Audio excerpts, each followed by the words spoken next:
Time is cracking. You can hear it if you hold your breath, the soft tear in the air, the tug that pulls a heart away from its own beat. Tonight, love steps into that crack and dares it to close around her. The wind moves like a secret across the high hills, and the earth feels old under every footstep, as if it remembers all the vows ever spoken above it. Somewhere beyond sight, a storm rolls awake, and the sky answers with a low growl that shakes the ribs. A woman stands where paths meet, her hands still, her eyes bright with the ache of knowing too much. She has crossed years the way others cross rooms. She has held life together with thread thin as breath and strong as bone. Beside her, a promise takes the shape of a man who has learned to bear pain with a quiet face. He carries his love like a lantern in dark weather, and that light will not lie. Around them, the land hums with names, with old songs about battles that do not end, only change their clothes. There are whispers that the stones ahead can open again, that the air itself can part if called by blood, by grief, by need. But there is a price, and the price counts every joy they have stolen from time and asks for them back, one by one. Far-off hooves drum a warning. Not all enemies ride in armor. Some arrive, dressed as fate, with clean hands and a calm voice that says this is how things must be. The heart refuses. The heart says no. The heart says there must be a way to hold on and not be torn in two. A small blue flower clings to the edge of a cold rock, its petals stubborn against the wind. It grew here before, when someone first asked for mercy and the world pretended not to hear. It grows here again now, simple and brave, as if to say that love has roots the storm cannot see. The woman kneels but does not pick it. She knows symbols are maps, and maps are traps, and today, she must choose with clear hands. She looks back once, and the faces in her memory look back at her laughter at a long table. The weight of a ring, the soft cry of a child whose future depends on the right door opening at the right time. She looks forward, and the stones wait like judges. Tall, gray, patient. Between the past and the next breath, a thread runs, thin as silk, cutting as wire. She can hear it sing. The man steps closer, close enough that the sound of his breath covers the fear in her chest for a moment. He does not ask for a promise. He does not offer one. They have traded promises for survival too many times to pretend words can hold the sky. Instead, he gives her the only true gift left, the freedom to choose the risk that will save what must be saved. The storm breaks a little more, and the air flashes white, and for a heartbeat the hills look like the ribs of the world. Somewhere, a door opens with a sound like a sigh. Somewhere else, another door slams, and the echo rolls toward them like thunder. Her name rides that echo, and his name rides it too, and they meet in the middle, and in that meeting there is a kind of peace. She thinks of a needle passing through cloth, how it binds what was torn, how it makes two sides share a seam. She has been that needle. She will be again, but cloth wears thin, seams fail. A garment made for one season cannot be forced to fit every winter. The truth is simple. To keep the future breathing, she may have to let the past bleed. The truth is cruel. To keep the past warm, she may have to let the future grow cold. Lightning touches the far ridge, and for a breath she sees other lives overlay this one, roads paved and loud with engines. A room full of light that comes from no fire. The soft glow of a screen where a child's face flickers like a star in a pond. She reaches for that life and feels it pull back, gentle but firm, like a tide that will not be told to stop. She reaches for the man beside her and feels the heat of him, the steadiness, the simple, stubborn fact of him. In the dark behind her eyes, the two pulls make a cross. She knows then that tonight is not only a battle with swords or storms, it is a battle with the shape of time itself, with the rules that decided long ago what can be kept and what must be paid. The wind rises and carries the smell of rain and iron.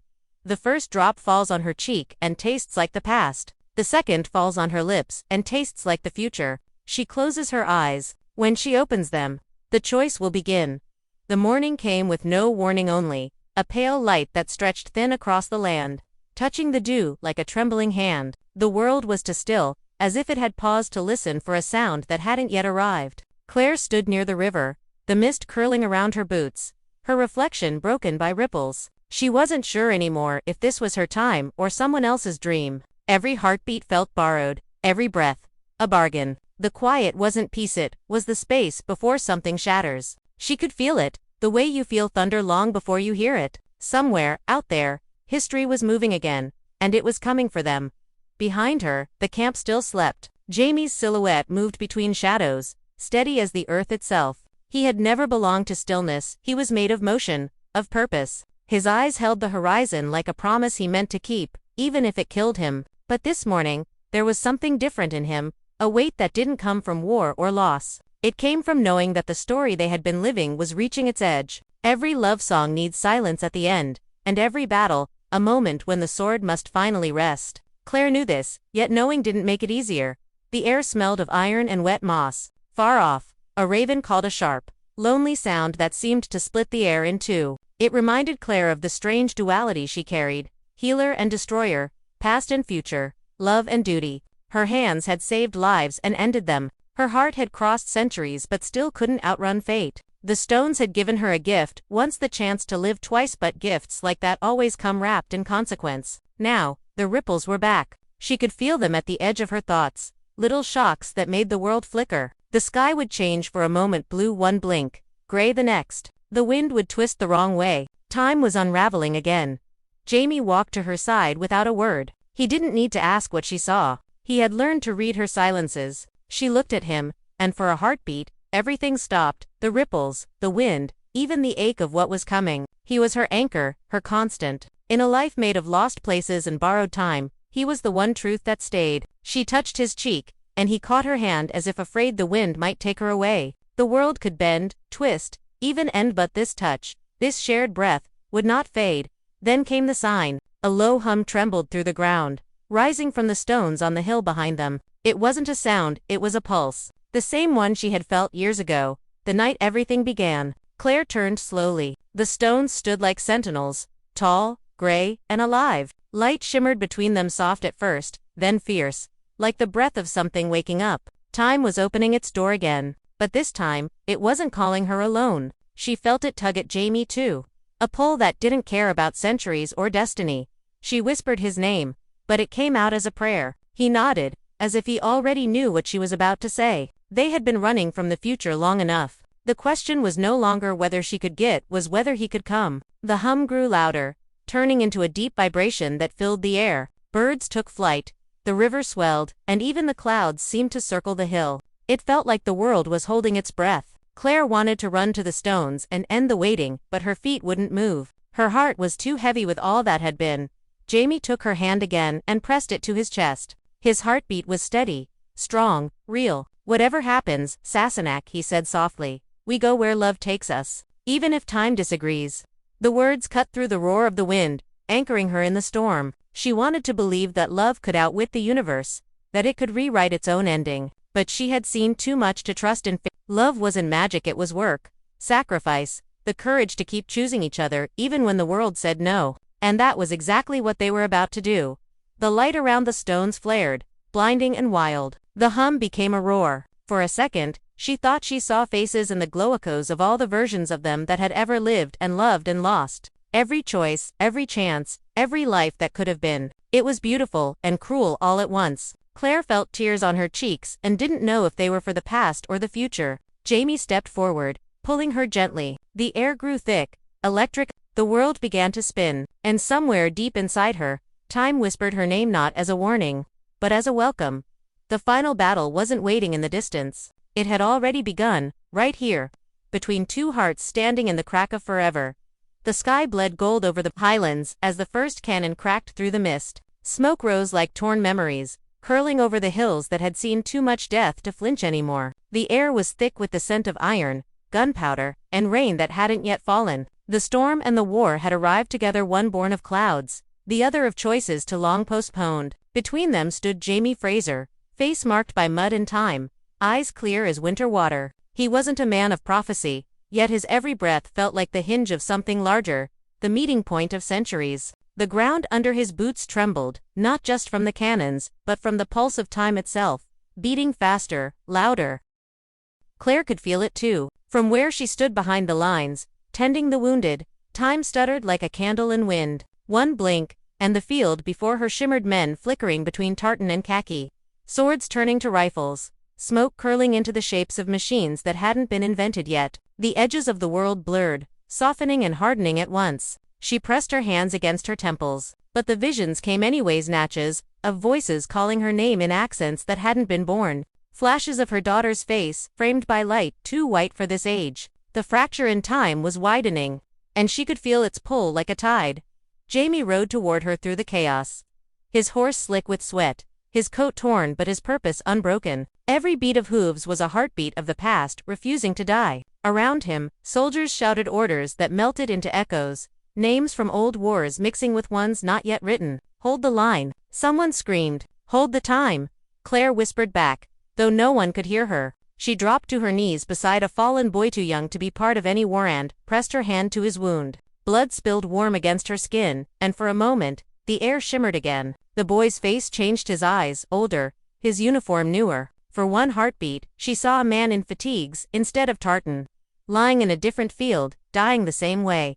Her breath caught. The timelines were bleeding into each other. Every act of love, every act of loss, they were echoes stacked on echoes, bound by the same thread. She looked up at Jamie, his figure cutting through the haze like a memory made of muscle and will. He dismounted and strode toward her, sword still in hand, his voice a low thunder above the noise. "Sassenach," he said, his tone carrying both tenderness and command. "It's starting." She met his gaze, and in it, she saw the truth. This wasn't just a battle for land or freedom. It was a battle for their place in time. The fracture was hunting them, trying to correct what love had broken. The universe had rules, and they had defied every one of them. Now, time wanted its balance back. Jamie knelt beside her, his fingers brushing the blood on her sleeve. "If this is what fate means to do," he said quietly, "then let it find me standing." His words were steady, but his eyes, those impossible blue eyes, held the weight of centuries. Claire wanted to speak, to tell him that love could still change the outcome, but the ground split beneath them before she could. The sound was not of earth cracking, but of time itself, sharp, deep, endless. The light came from nowhere and everywhere at once, swallowing the field in silver fire. Men froze mid-motion. Cannonballs hung suspended in the air. The scream of battle stretched into silence. Claire felt herself pulled upward, weightless, floating between two worlds. Around her, fragments of time swirled. Jamie's hand in hers at their wedding. Brianna's first breath. The stones, the wars, the tears, all turning in a whirlpool of light and sound. She reached out, desperate to hold on to something real, and found Jamie's hand. His grip was fierce, unyielding. Then, as suddenly as it began, the world snapped back. The battle was gone. The field was empty except for them. No bodies, no smoke, only wind, whispering through grass that seemed both young and ancient. The silence was too clean to be peace. It was the silence of something waiting to begin again. Claire turned slowly, scanning the horizon. The stones of Cray Nadun stood not far off, but they were different, brighter. Humming with energy she could see rather than feel. They were alive, awake, aware. Jamie followed her gaze. "Is it over?" he asked. She shook her head. "No," she said softly. "It's changing."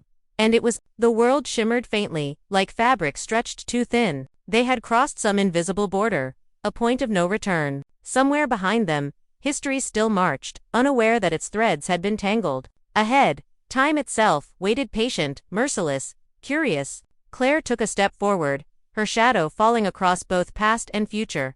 The final battle wasn't about survival anymore. It was about surrender, not to fate, but to the truth that love had become the strongest weapon ever forged. And like all weapons, it could save or destroy. The choice, she knew, would come soon. And when it did, time would watch and remember.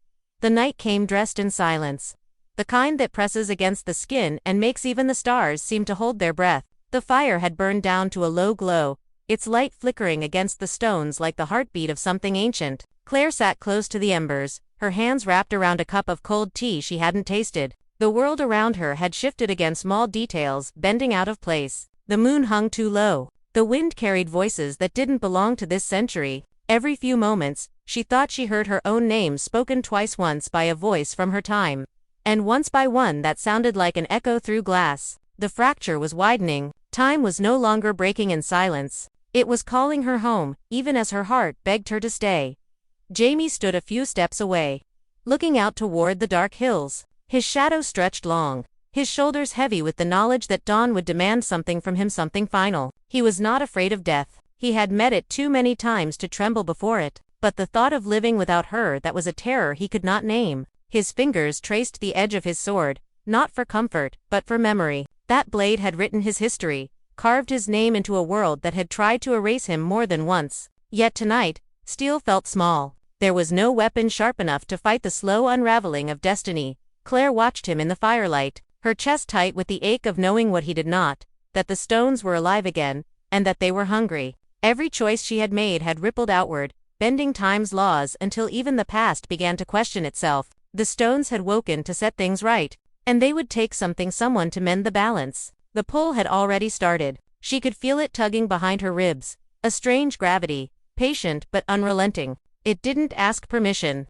It simply waited for her surrender. Jamie turned, sensing her gaze. For a long moment, they only looked at each other, the silence between them more honest than words. He walked closer, the soft thud of his boots sounding too measured, like footsteps toward an ending neither wanted to name. When he stopped before her, the air seemed to still. "You've that look again," he said quietly, "like your mind's already gone where I can't follow." His voice was gentle, but the edge of fear beneath it was real. She set the cup down, her hands trembling. "Jamie," she whispered, "something's changing. The air, the light, it's like the world's coming apart at the seams."